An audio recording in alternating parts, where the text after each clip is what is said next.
যারা যোহরের নামাজ সব মিলিয়ে 12 রাকাত আদায় করে, কত রাকাত? 4 রাকাত সুন্নত, তারপরে 4 রাকাত ফরজ, তারপরে 2 রাকাত সুন্নত, সর্বশেষ 2 রাকাত নফল নামাজ।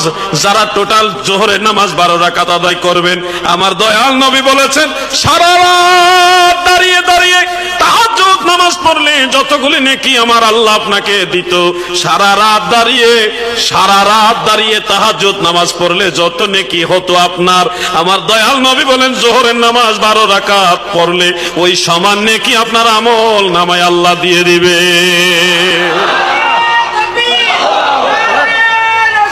ইয়া রাসূলুল্লাহ,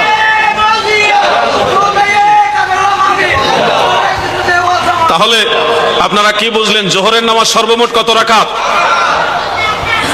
যে ব্যক্তি অভাব অনটনে আছেন, বালা মুসিবতে আছেন, আপনারা ইয়াকিন করে যোহরের সুন্নত নামাজগুলি ঠিক মতো আদায় করে দেখেন, শান্তি পাবেন, মনের ভিতরে তৃপ্তি পাবেন।